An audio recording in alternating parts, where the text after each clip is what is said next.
I want you to hit me as hard as you can.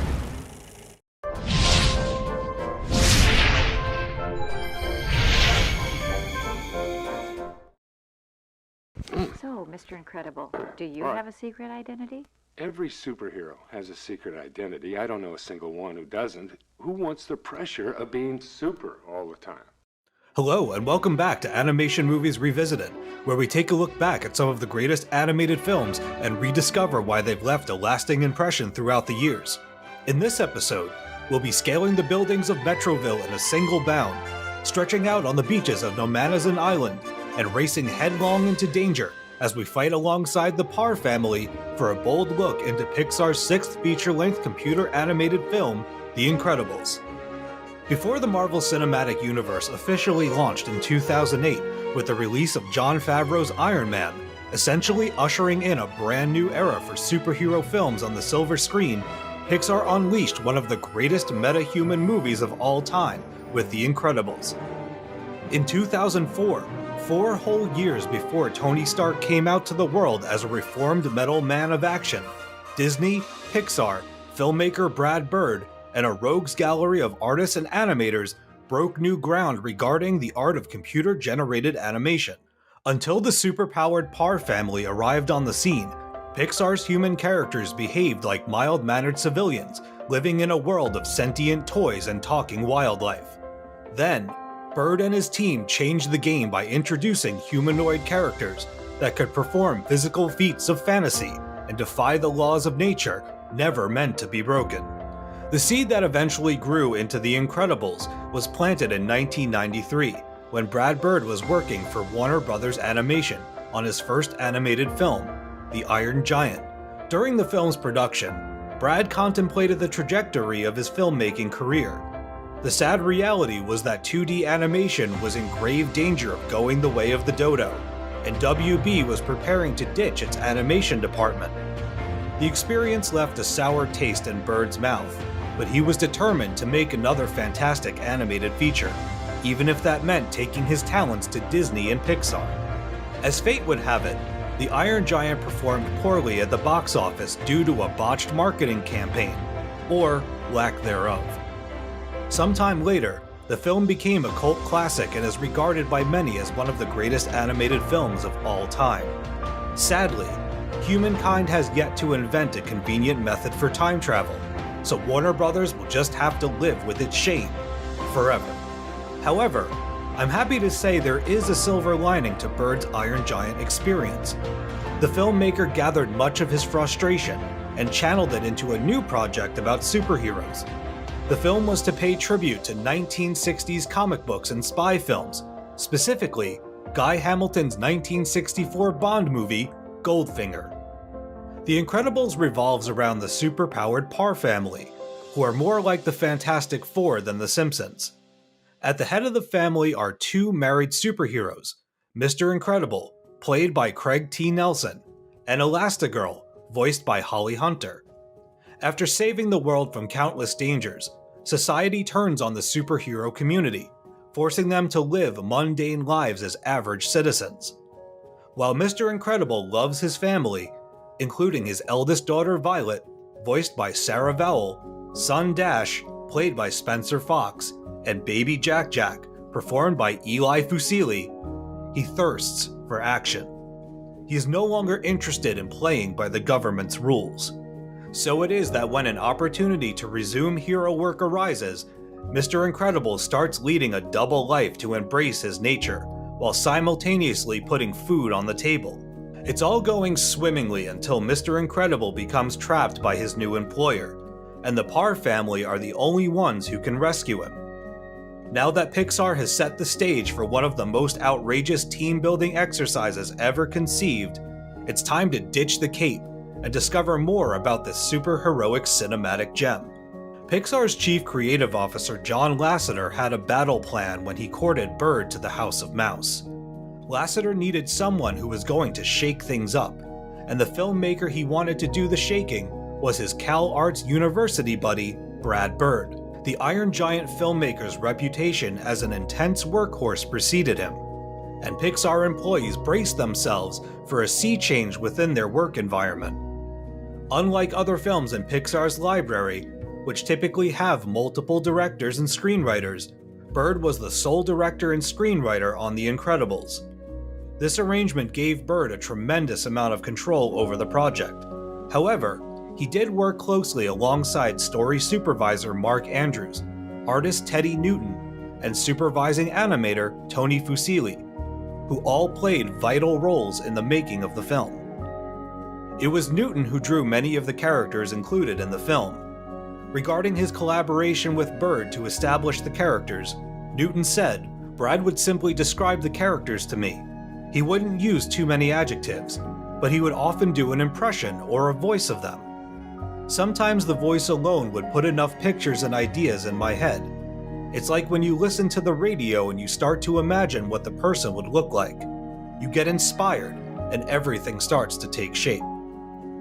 Brad Bird regarded Pixar as a bold frontier with which to break new ground. He was excited to work alongside the team as advancements in computer-generated animation had only gotten better and more complex since his time on the Iron Giant. The Incredibles was also Pixar's first foray into presenting a film revolving around human characters. This project angle proposed new challenges for Bird, who was uncomfortable using CGI technology. Perhaps to put himself at ease, Bird surrounded himself with some familiar faces by bringing key members of the Iron Giant team onto The Incredibles. They would learn the new technology together and embrace animation's evolution head-on.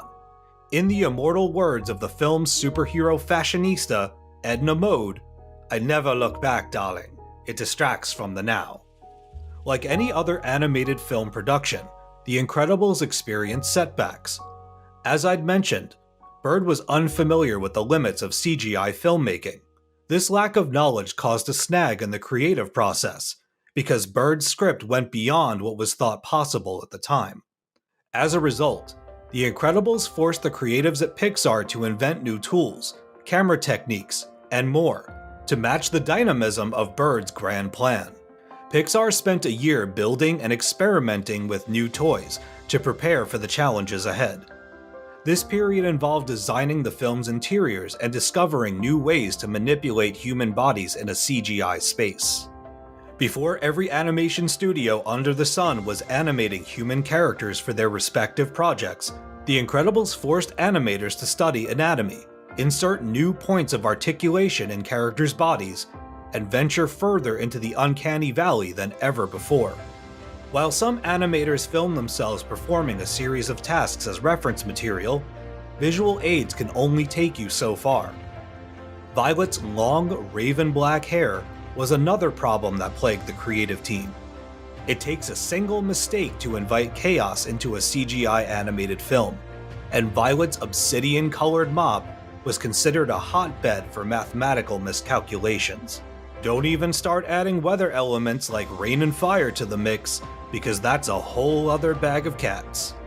Because The Incredibles was so ambitious, the film's supervising technical director, Rick Sayer, devised a divide-and-conquer approach to aspects of the production.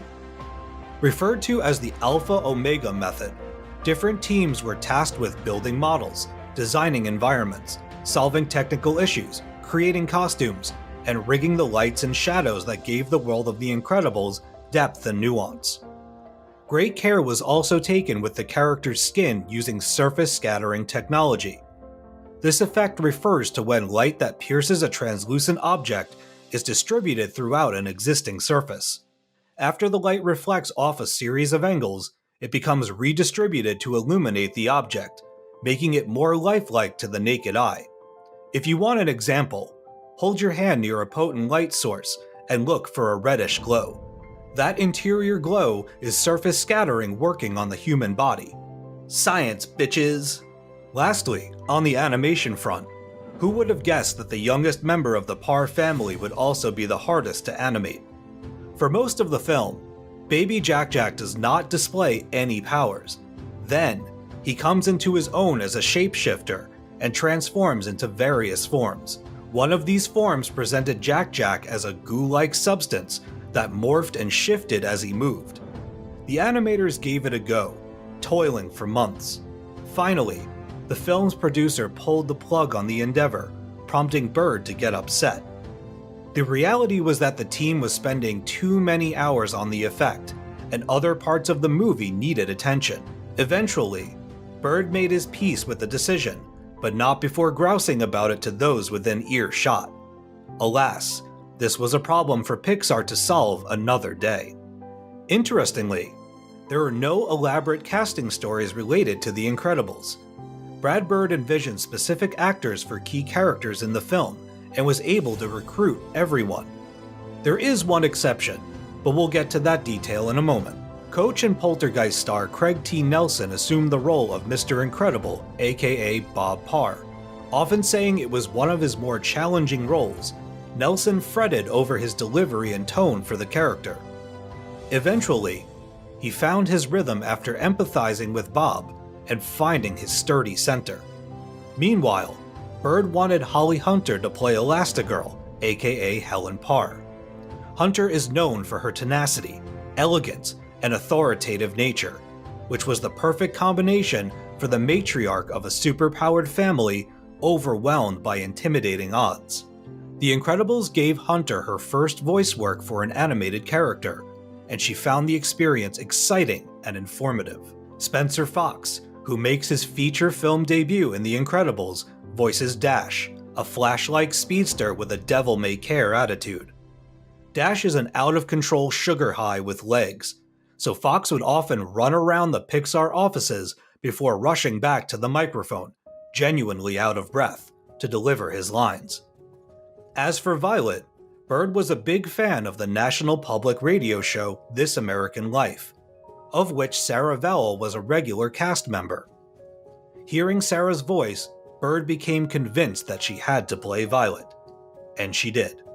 Other cast members include Samuel L. Jackson as Frozone, aka Lucius Best. Simply put, Brad wanted Lucius's voice to sound super cool to match the character's ice powers. Who's cooler than Samuel L. Jackson? I rest my case. Next, we have the villain of the film, Syndrome, played by Mallrats and My Name is Earl actor Jason Lee. I've enjoyed Jason's work in some great independent films, and he has a very quirky sensibility, Bird explains. He put his all into creating this unique voice for a villain. You can hear the kid in it, but he's definitely not a kid.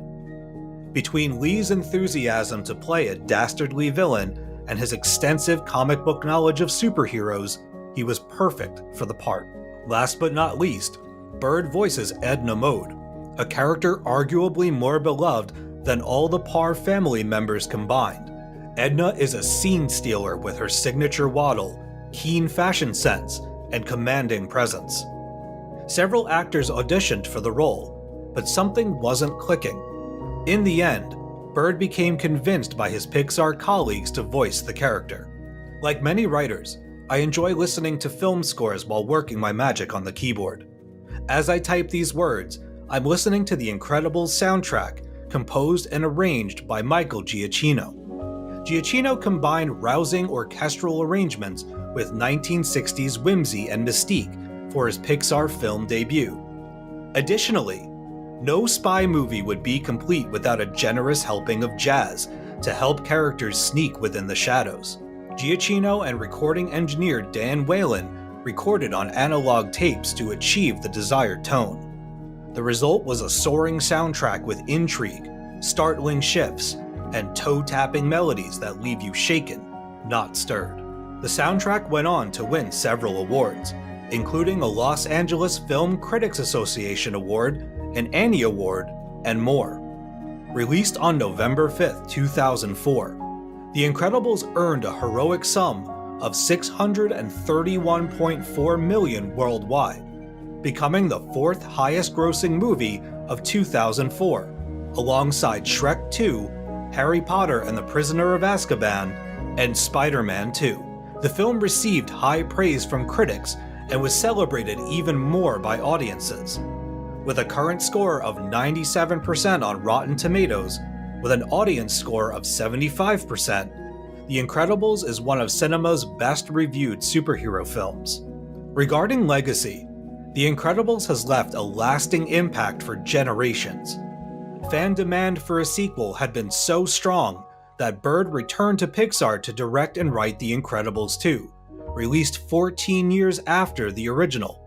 Nelson, Hunter, Vowell, and Jackson all reprised their roles for the sequel, with newcomers Huckleberry Milner, Bob Odenkirk, Catherine Keener, and Jonathan Banks joining the cast.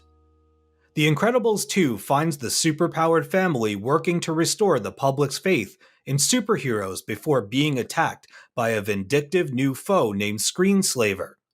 Giacchino returned to compose the score, and the film was a massive success at the box office, with $1.2 billion in worldwide ticket sales. Many people will tell you that The Incredibles is possibly the perfect superhero movie, and they'd be correct. In addition to being a better Fantastic Four movie than Fox and Josh Trank's efforts combined, The Incredibles provides a fascinating look into the lives of heroes after society deems them obsolete. In The Incredibles, we watch the Parr family struggle with their civilian identities and experience various forms of depression as they're told to mask their abilities from a once adoring public. Then there's Syndrome, an inventive child driven to a life of crime after being shunned by his hero, Mr. Incredible. Many of the film's main characters experience some form of an identity crisis, transforming Bird's family-friendly superhero adventure into a deconstruction of heroism and abandonment. Beyond the more cerebral elements of the film, The Incredibles is bursting with action and emotion. Giacchino's thrilling score elevates every breathtaking battle and quiet moment of reflection or espionage. The characters are so memorable that Pixar returned to them 14 years later for another blockbuster experience. The Incredibles have so much appeal that families still dress as the Parrs on Halloween, and Comic-Con is no stranger to heroes in red jumpsuits and black domino masks. The Incredibles explores the triumph and struggle of superheroes that few films throughout cinematic history ever have. It doesn't matter that the characters are CGI instead of flesh and blood. They're relatable because, beyond their powers and astounding feats of daring do, they're human, just like us. For all of these reasons and more, I'll be giving The Incredibles 10 out of 10 Buzz Lightyears. Please, don't act surprised. You all knew it was coming. The point of this series is to celebrate many of the greatest animated films ever made, and I don't know if it gets any better than Pixar's first leap into superhero cinema. The Incredibles crawled so that the superhero genre could run. Remember, folks, you have more power than you realize. Why not use it to do something incredible today? See you next time.